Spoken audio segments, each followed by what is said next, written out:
Welcome into Facebook Friday. I'm Dave Baker. Lyndsey Gough, am I correct that this is your maiden voyage here on? No, you guys had me on when I very first started working here. Oh, that's right, the introductory. 2 years ago, and then they haven't seen me since. The introductory news I'm back. conference. Well, welcome. Of course, Brian and Lee Kay will be joining us later from up in Milwaukee. A lot to talk about today.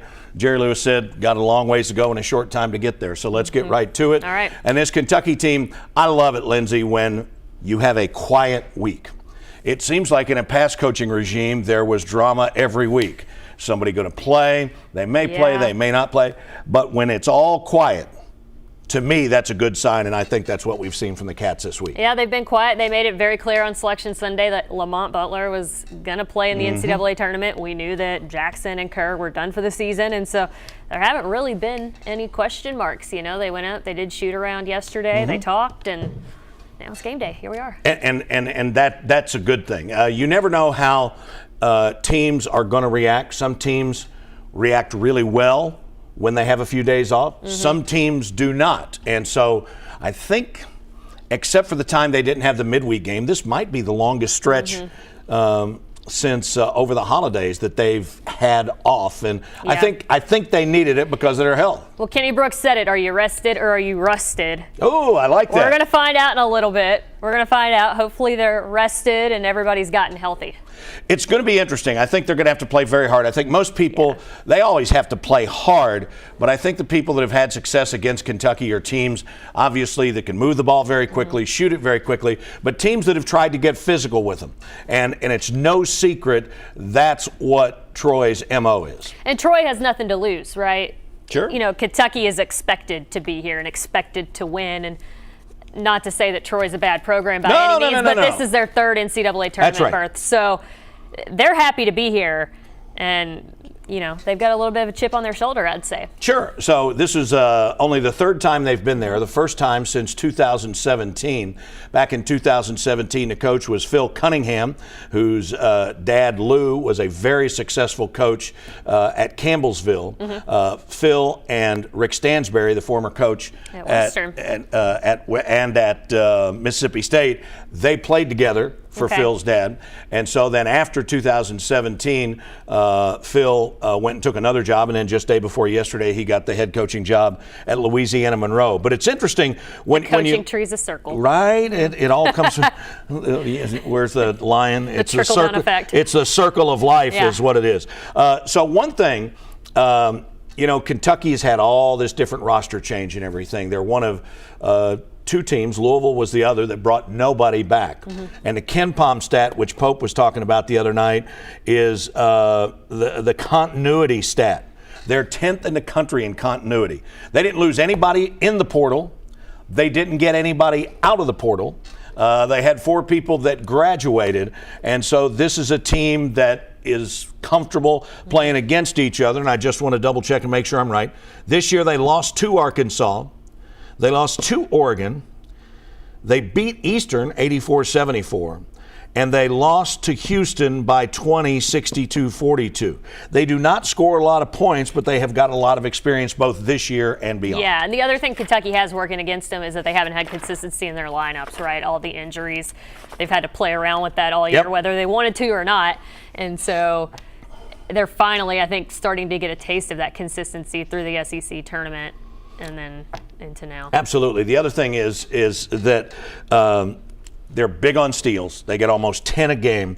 And then offensive rebounds per game. And I can't tell you the exact KenPom stat, but Mark Pope was telling me that the only team in the SEC higher on the offensive rebound numbers than Troy was Texas A&M. And Texas A&M is really good. So Troy, again, they don't score a lot of points, but you know, and these guys weren't here, neither was Pope, but everybody knows the narrative. I mean, it's still Kentucky. They just need to get a win in the postseason and then get on to Sunday. Pope would like to get his first win, too, I would think. He said, you know, it's not about me and it's about these guys, but you have to think he would like to win his first NCAA tournament game at his alma mater. Well, it is about him, or else he wouldn't be here. So preview tonight, 6:30 on WKYT. Tip is at 7:10 from out in Milwaukee. And, of course, we'll hear from Brian and Lee Kay during our newscast. You spent a lot of time around the UK women this year. They opened up this afternoon, and it was a bit of a ride. It was a roller coaster, that's for sure. Again, Kenny Brooks said, are you rusty or are you rested? Well, I love that. At first, they looked rested, right? They've had 2 weeks off because their SEC tournament was the week before the men. So they've had a lot of time off. They got healthy. They came out firing. Georgia Amore scored the first 8 points. I think she had 23 at the half. Yep. They were firing on all cylinders. Then they get up by 17 and kind of let off the gas. And they've done this season. And Liberty starts to claw back into it. And it came down to the final seconds. Kentucky wins by 1, 79-78. Amore had 34 and Clara Strack had a double-double. But wow. It was a tight one. So they'll get one more home game at Memorial on Sunday. I think they're awaiting the winner of Kansas State and somebody. I can't remember. Somebody. I think that game's happening now. Yes, that's right. So we'll know tonight. So you have seen this before. They've done it. Are they doing it to themselves? I mean, is there any common denominator that sticks out to you? It's hard to say. They don't switch out. They don't go deep in their bench like Pope does. Sure. So I think part of it's probably a little bit of fatigue, and then I just think keeping that intensity through the third quarter when you're up by a lot, they have a hard time doing. Georgia Amore with those 34 points today. She missed a free throw late, but she still finished. She had 8 assists, too. That's right. She finished tied. That's tied for the most points ever by a UK women's player in the NCAA tournament, and she just continues to shine. So the women will play again on Sunday. TBD time. And again, most of these tip-off times, Kentucky makes it through tonight. We'll have the time for you on Sunday just as soon as we can.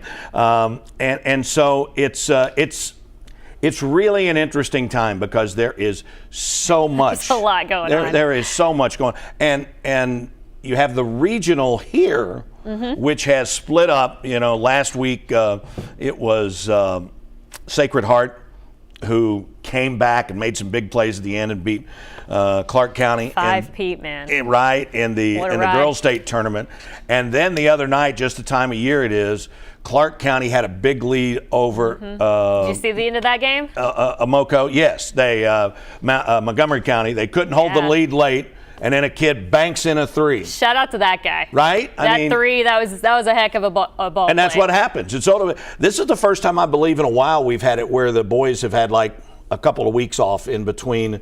And everybody did it differently with the regionals. The NCAA tournament's kind of staggered it. So again, they'll get some rest too. All these other teams get an extra week of practice before the Sweet 16. That's right.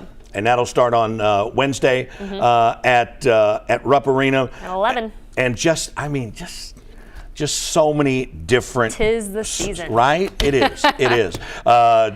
SEC gymnastics tournament meet is this weekend. Baseball is, I can't remember whether they're home or not, but don't put me on the spot. Softball is home for a big series. It's their third SEC series as they host Ole Miss, an Ole Miss team that has really improved. And we're just going to try to ping around here and just get as much of it as we can and bring it home to you. What happens tonight in Milwaukee? I sure hope they get a win. I think Troy can give them a run for their money, but I think Kentucky pulls it off. I'd be very surprised if they didn't win and if they didn't cover. I think they're now an 11.5-point favorite. You've covered both these guys. It's not Kentucky related, but Calipari and Patino in the second round? I was going to bring that up. That's, they tried to play nice for a while.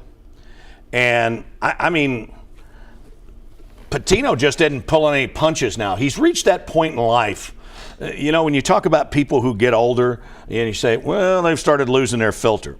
I think he just threw his filter totally away. And it's gone. Nope, I can't talk right now. But I wanted to look this up because this. Think it'll be their 6th time meeting in the tournament, maybe? Maybe, but the other stat was, and a guy who's the best person in the world in terms of stats is Corey Price. Corey Price, he is unbelievable. On it. So I texted Corey this morning and I said, is this the first time 2 former UK coaches have faced off before in the tournament? Said since Adolph Rupp, it's only happened once. That was December 20th of 2008 in Phoenix. Patino was at Louisville. Tubby was at Minnesota. Minnesota won the game 70-64. Yeah. It was part of a doubleheader out in Glendale, Arizona, and Arizona State and BYU played the second game. Minnesota was unranked. Louisville was number 9 in the AP poll heading into that game. That's what you get from Corey Price before 9 a.m. I love that. I mean, it's Shout great. out to Corey. We're going to have that. We'll have that game on tomorrow on WKYT. Yes. As far as I know. Yes. Yeah. And so what you can do is when those times change, we'll bring them to you as quickly as possible. But go ahead and go to WKYT.com, and those times are up there as well. And it's just going to be a fabulous weekend of basketball. I know. It's too bad they didn't get sent to Lexington.